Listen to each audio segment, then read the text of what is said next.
Guarantee ನಿಂತಿದೆ. ಮತ್ ಬಹಳ ವಿಶೇಷ ಏನು ಅಂದ್ರೆ ಇಲ್ಲಿ ಬಹಳ ಜನ ಹೆಣ್ಮಕ್ಳು ಕೂತಿದ್ದೀರಿ. ನನಗೆ 100ಕ್ಕೆ 100 ವಿಶ್ವಾಸ. ಯಾಕೆ ಅಂತಂದ್ರೆ ಸಂಯುಕ್ತ ಪಾಟೀಲ್ ಗೆದ್ದೇ ಗೆಲ್ತಾರೆ, MP ಆಗೇ ಆಗ್ತಾರೆ.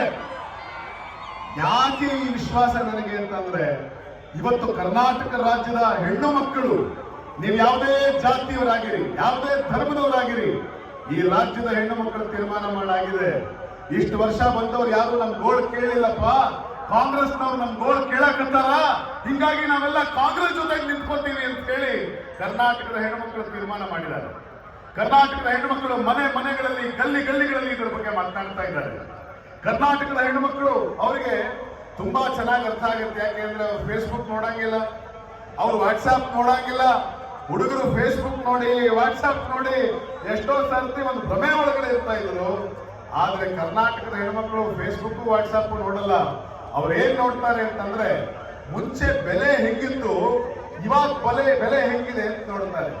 ಇವತ್ತು ನೀವೇ ಇಷ್ಟು ಜನ ಗಂಡು ಮಕ್ಕಳು ಕೂತಿದ್ದೀರಿ. ಪೆಟ್ರೋಲ್ ಒಂದು ಕಾಲದಲ್ಲಿ 65 ರೂಪಾಯಿ ಇತ್ತು. ಅದೇ ಪೆಟ್ರೋಲ್ ನರೇಂದ್ರ ಮೋದಿ ಅವರು ಅಧಿಕಾರಕ್ಕೆ ಬಂದ ನಂತರ ಪೆಟ್ರೋಲಿನ ಬೆಲೆ ಎಷ್ಟಾಗಿದೆ ಅಂತಂದ್ರೆ ಆ ಪೆಟ್ರೋಲಿನ ಬೆಲೆ ಇವತ್ತು ಇಡೀ ಭಾರತ ದೇಶದಲ್ಲಿ 112 ರೂಪಾಯಿ ಮೋದಿ ಅವರ ಕಾಲದಲ್ಲೇ ಮುಟ್ಟಿದ್ದನ್ನು ಇಡೀ ದೇಶ ನೋಡ್ತು. ಡೀಸೆಲ್ 60 ರೂಪಾಯಿ ಇತ್ತು. ಇವತ್ತು ಅದೇ ಡೀಸೆಲ್ 60 ರೂಪಾಯಿ ಇದ್ದಂತ ಡೀಸೆಲ್ ಇವತ್ತು ಇಡೀ ದೇಶದಲ್ಲಿ ಎಷ್ಟು ಬೆಲೆ ಆಗಿದೆ ಅಂತಂದ್ರೆ ಅದು ಹತ್ತತ್ರ 90 ರೂಪಾಯಿ ಆಗಿದೆ. ನಿಮ್ಮ ಮನೆ ಹೆಣ್ಣು ಮಕ್ಕಳನ್ನು ಕೇಳಿ, ಹೆಣ್ಣು ಮಕ್ಕಳಿಗೆ ಬಂಗಾರ ಅಂದ್ರೆ ತುಂಬಾ ಇಷ್ಟ. ಆ ಹೆಣ್ಣು ಮಕ್ಕಳನ್ನ ಬಂಗಾರದ ಬಗ್ಗೆ ಕೇಳಿ ನೋಡಿ. ಮನಮೋಹನ್ ಸಿಂಗ್ ಅವರು ಸರ್ಕಾರ ಇದ್ದಾಗ, ಹಿಂದೆ ಕಾಂಗ್ರೆಸ್ ಸರ್ಕಾರ ಕೇಂದ್ರದಲ್ಲಿ ಇದ್ದಾಗ ಅವತ್ತು ಬಂಗಾರದ ಬೆಲೆ ಎಷ್ಟಿತ್ತು ಅಂತಂದ್ರೆ ಅವತ್ತು 20,000 ರೂಪಾಯಿ ಇದ್ದ ಬಂಗಾರ ಇವತ್ತು ಅದೇ ಬಂಗಾರ 73,000 ರೂಪಾಯಿ ಆಗಿ ಕುತ್ಕೊಂಡಿದೆ. ಗ್ರಾಮ್ ಬಂಗಾರ 73-75,000 ರೂಪಾಯಿ ಆಗಿದೆ. ಬಡವರು ಮನೆ ಕಟ್ಟೋದಕ್ಕೆ ಸಾಧ್ಯ ಇಲ್ಲ, ಬಡವರು ಬಂಗಾರ ಕೊಳ್ಳೋದಕ್ಕೆ ಸಾಧ್ಯ ಇಲ್ಲ. ಕಬ್ಬಿಣ, ಸ್ಟೀಲಿನ ಬೆಲೆ ಅವತ್ತೆಷ್ಟಿತ್ತು ಇವತ್ತೆಷ್ಟಿತ್ತು ಅಂತ ನೋಡಿದ್ರೆ 3,000 ರೂಪಾಯಿ ಇದ್ದಿದ್ದ ಕಬ್ಬಿಣ ಇವತ್ತು 7,500 ರೂಪಾಯಿ ಆಗಿದೆ.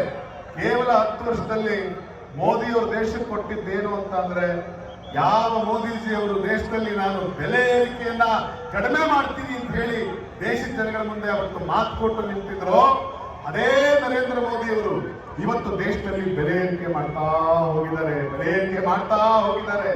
ಹಿಂಗಾಗಿ ನಮ್ಮ ತಾಯಂದರಿಗೆ ಅರ್ಥ ಆಗಿದೆ, ನಮ್ಮ ಜನಗಳಿಗೆ ಅರ್ಥ ಆಗಿದೆ, ಬೆಲೆ ಏರಿಕೆಯ ಮೋದಿ ಸರ್ಕಾರ ಬೇಡ, ಬಡವರ ಪರವಾಗಿ ನಿಂತ್ಕೊಂಡು ಕೆಲಸ ಮಾಡ್ತಾ ಇರುವಂತ ಕಾಂಗ್ರೆಸ್ ಸರ್ಕಾರಕ್ಕೆ ನಾವು ಅಧಿಕಾರವನ್ನು ಕೊಡಬೇಕು ಅನ್ನೋದು ಅರ್ಥ ಆಗಿದೆ.